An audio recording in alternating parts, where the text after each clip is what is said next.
What's up guys, Jens Garcia here with my full review of the Samsung Galaxy S4.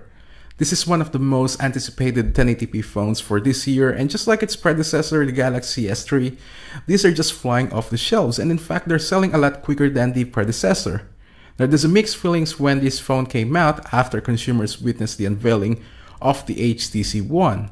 A big thanks to our friends at Mobicity for sending out the device. So without further ado, this is my full review of the Samsung Galaxy S4.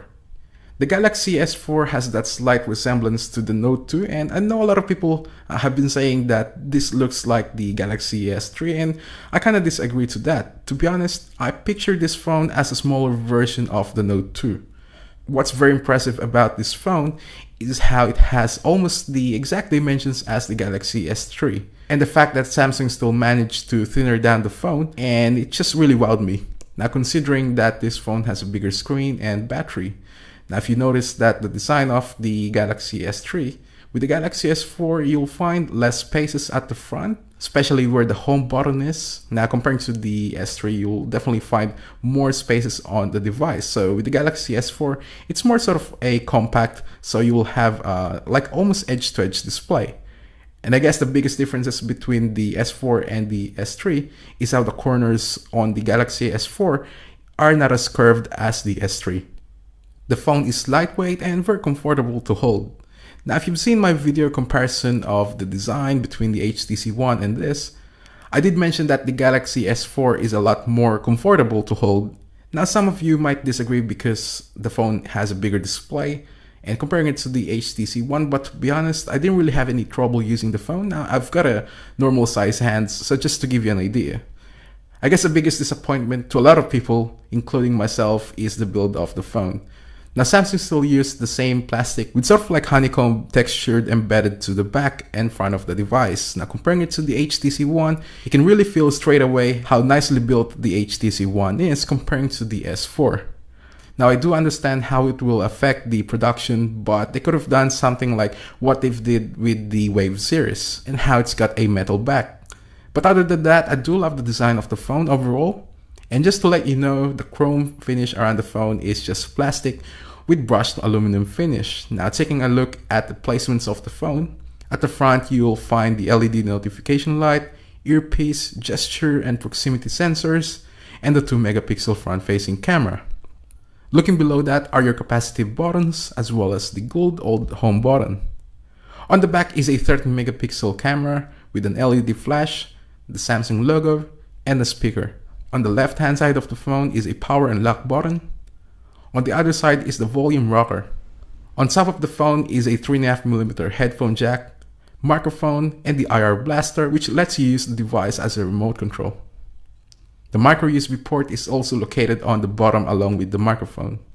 The Galaxy S4 has got a 4.99-inch Super AMOLED HD display with a resolution of 1920 by 1080 and a pixel density of 441 ppi. I've always been a fan of AMOLED displays ever since the first one because you really have this superb black levels and very vibrant colors whenever you are viewing colorful photos or just by watching videos.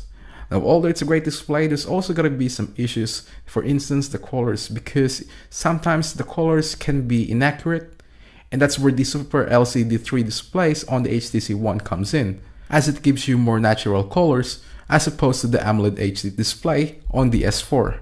Both types of displays are great and none of them are perfect really, so it's a personal preference. Some of you might agree or some of you might not. It's also quite visible outdoors, but not as visible as the HTC Ones.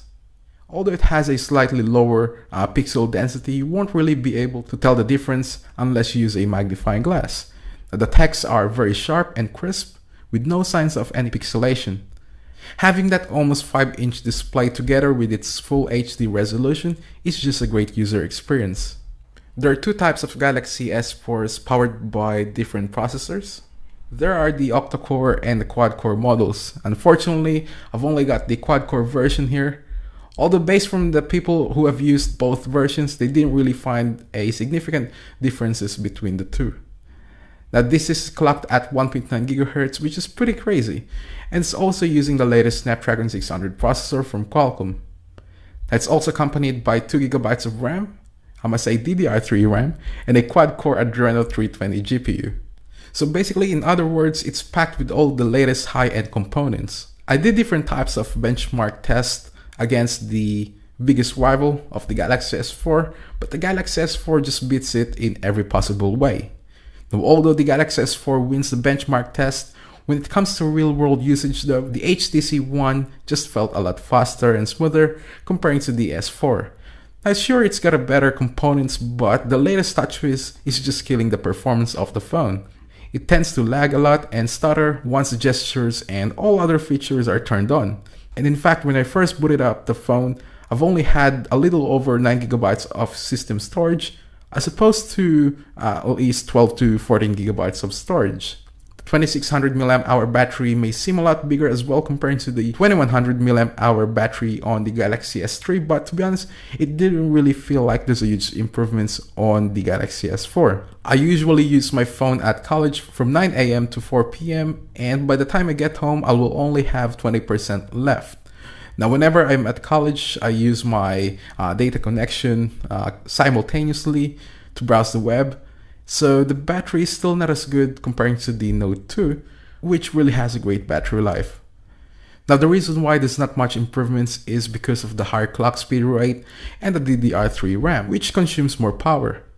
Now, even though I've used the power saver feature in it, it really didn't make any significant difference. Now, there are some hidden innovations in the S4 as what Samsung mentioned, and they are the sensors built into the phone, which are mainly used with the applications and gestures on the latest TouchWiz, on which we're going to be talking about a little later.